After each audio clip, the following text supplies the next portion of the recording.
YouTube, today we have a super satisfying transformation. My guy came in with the MOP. Now he wants me to clean him up real nice. We're gonna give him a nice modern tapered mullet. We're gonna fully embrace his curls. So how do we do this? We need to start off by setting the foundation. Now this is inspired by the Josh OP formula, the DFS. Still recommend you guys take that class to really fully understand it, but this kind of helped me understand how to set a foundation, right? So if I set the perimeter all the way around, it's at this point that I can determine how long I want his bangs and how long I want the whole perimeter going around the sides. Now this means that I can set how tight I want the sides of the hair to be and how long I want the back to be. I can help create that flow all the way through. And this is gonna make it easier when it comes to layering, to be able to add a little more texture throughout the whole mullet area in the back. You see, this isn't gonna be like a messy, unprofessional looking mullet. I really want him to look almost like office ready, right? It's a nice blend between fun and professional. So now that the whole perimeter around the head is set, I can decide now how long I want the hair to be. So this is where your consultation comes in. If your client says, I only want an inch off, I only want a quarter inch off, this is where you actually determine that length. So let's go ahead and take that mohawk parting all the way from the front to the back, let it flow into the perimeter that we set. And then that's a great foundation to start. I'll check back in with you when it comes to evening out the length. The process that we do now, it makes that so mindless. It just makes it so much easier to just follow your system, and you can do any haircut, any hairstyle when you take the Josh OP course and learn that DFS formula.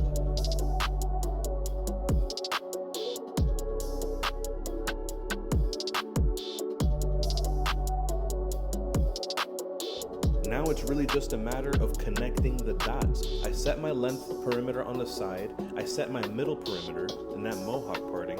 So now as I lift up these sections, you'll see short point, chop to the other short point. I like using some long shears like this. These are easily 8.5 inches. They're by Fresh Shears. And honestly, you can see if I really want to, I could cut pretty efficiently because I can clear out that whole section in one chop. Is it the most recommended thing? Will a stylist tell you? Will the company themselves tell you to get that shear? No, they're definitely not. My little secret, guys, this actually is considered a dog grooming shear because of the length. They just don't manufacture barber shears anything bigger than maybe 7.5 inches. But I have found a way to use the length of this shear, of this blade, to my benefit. Right? I can clear out these areas. And then of course we can follow up and do a little more precision, evening out and cutting.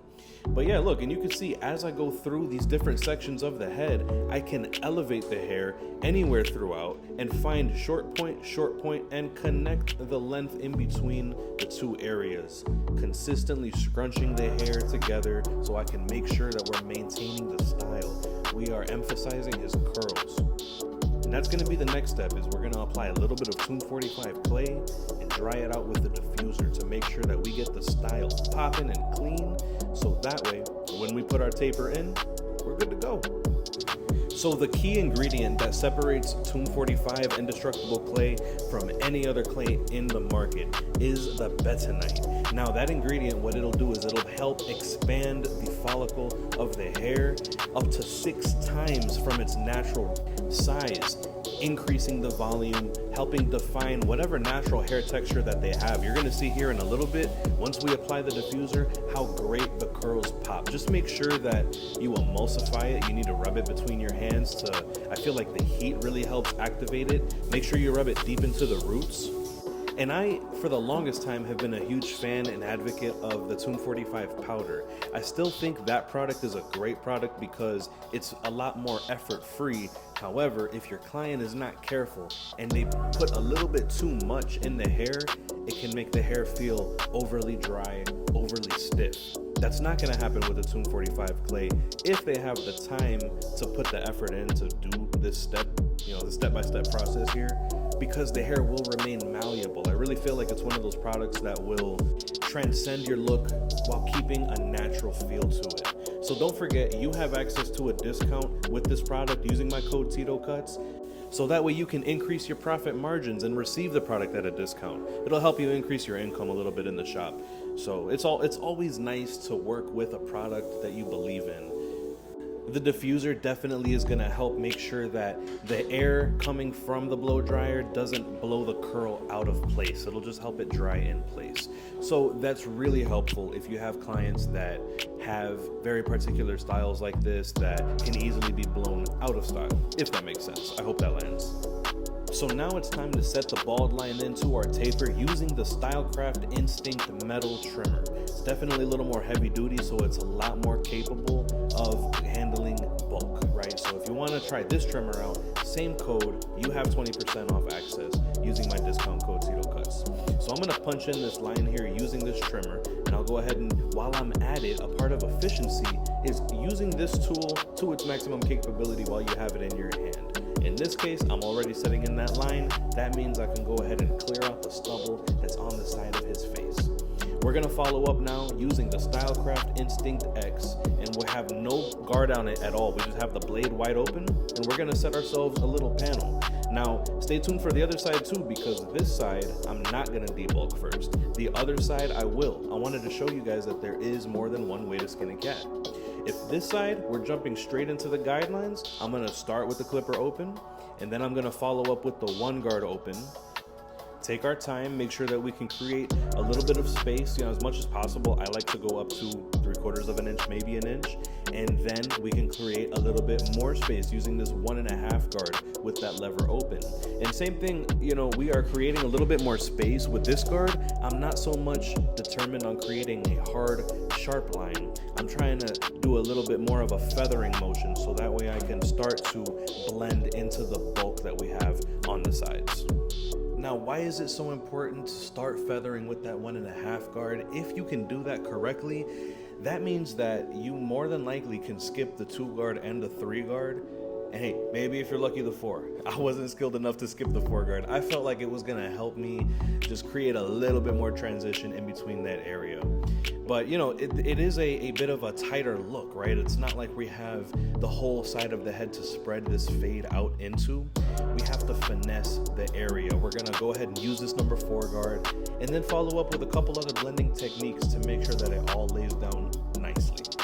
For example, using the blending shears now with the teeth. I like using it with the teeth facing up and a steel blade coming down on it. I feel like that really gives me the right amount of bulk removal without going too much to where I'm creating holes in the haircut. So this technique here really helps me just kind of blend together different areas to not have to use so many different guards. I feel like I could be a little bit more precise when I'm using my thinning shears. Now, if you're feeling confident like I am here, you can jump straight into that half guard. You would be surprised at how forgiving the half guard is, especially when it has the short stubby teeth, like in this case, the tight guards, the double magnetics that Stylecraft made, or the Wall Premium half guards. You would be surprised at how forgiving those can be. But just in case, if you're you need it a little more beginner friendly, jump in with the 1 guard open and then halfway and then fully closed. But I felt confident enough to skip that step because remember, we already went in there with the 1 guard open, right? That's the reason why we set up the fade the way that we do. We're thinking ahead throughout these steps. But look, as I work my way all the way closed, at open, halfway, closed, a little bit of lever play, then I can jump into the very bottom of this fade. And I got a special technique here for you guys when you're using click lever clippers. Now look, right here. I'm gonna break through that line initially with this blade all the way closed, right? I'm just gonna incrementally move it up. Now, this step here, pay attention. I find that sweet halfway spot between the first click and the second click. That is gonna help me make sure that I cover all of my ground. Sometimes if you don't find that little sweet spot in between some of those clicks, it can leave a little bit of roughness in between those lines, and you spend extra time at the end coming back to detail. So if you can apply that, and if that helps you, please leave a comment down below and let me know if you ever thought about that. Did you believe that the clicks on the lever were fixed and that's the only option that you had? Or have you ever thought about that, finding the sweet spot in between those clicks to help you achieve a more precise blend? Let me know, I'm super interested in your feedback. Now jumping into the lineup, still using those Stylecraft Instinct metal trimmers. I like to follow the natural flow of his hair when I'm lining up behind the ear. If you go too deep and you push that line, that curve a little too much, it's gonna defeat the whole purpose of this being a nice, natural flowing haircut. Same thing with the C cup right here. Just don't push it in too deep. Follow along. You'll be able to see the natural darkness of where his hair grows. Just don't dig in too deep. You gotta think ahead. Think, what is this lineup gonna look like 3 weeks from now, 2 weeks from now? Now this side of the haircut is going to be pretty much the same steps, but like I said, we're debulking first. Now, as we watch this clip, you remember a few videos ago, I was telling you guys about the concept of annual customer value, one of the super important values that we have in the six-figure barber mentorship. Now, one of those factors in the equation, right, how much the average ticket multiplied by the frequency, how many times you see them per year. We already talked before about how to increase the actual average ticket that you get, but what about frequency? How can you get your customers to visit you more often? One of the ways that I like to approach it is starting with customers who you already see a pattern with them. They try to get in every week, every 2 weeks. Maybe by the third week, if they get to you, they're like, man, I couldn't get to you sooner, right? You were already booked.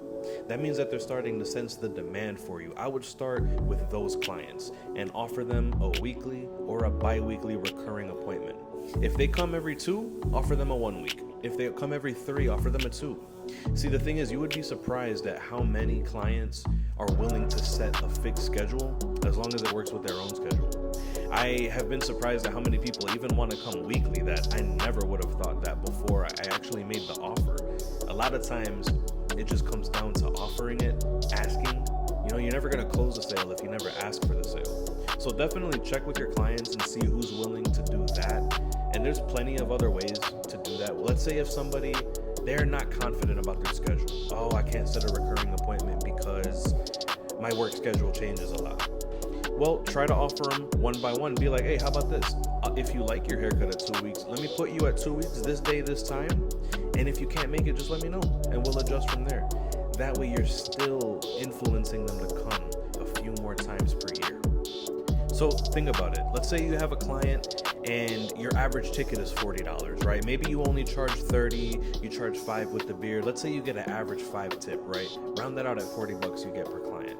And let's say he comes once every month. You see him 12 times per year. That takes him to $480 as his average ticket. But let's say if you can influence him to come just a few more times throughout the year. So instead of 12 times per year, let's say you just get 4 more visits out of him. Now, all of a sudden, instead of seeing him 12 times per year, you're seeing him 16 times per year. And that $480 annual customer value just went up to $640. That's over, what does that make? My math might be off, but that's about 200 extra. Imagine if you can scale that throughout your whole clientele over 100, 150, 200 clients. The numbers can get really stupid really fast if you apply some of these principles that we teach you guys. So if you guys have any questions or if you want to get involved in the mentorship, have a little more accountability around you, definitely reach out to me. Send me a message on Instagram. We are enrolling people every single day into the six-figure barber mentorship. So reach out to me, man. I can definitely help you guys with that. I'm not only about helping you guys become more efficient and better hair cutters, but I'm always about helping you make more money. So, any questions you have, man, just reach out to me. I definitely got you guys. We're going to breeze through the rest of this cut. It's just maintenance, man. Line up the goatee, line up the mustache, clean up the eyebrows. And this is what the finished product looked like, guys, man. I really appreciate y'all sticking through the video. Thank you for commenting. Thank you for liking and sharing the videos. If anybody needs a haircut, I'm located in the Tampa Bay area at Headlines Barbershop Brandon. I appreciate you guys watching, man. Thank you. I'll catch y'all on the next one.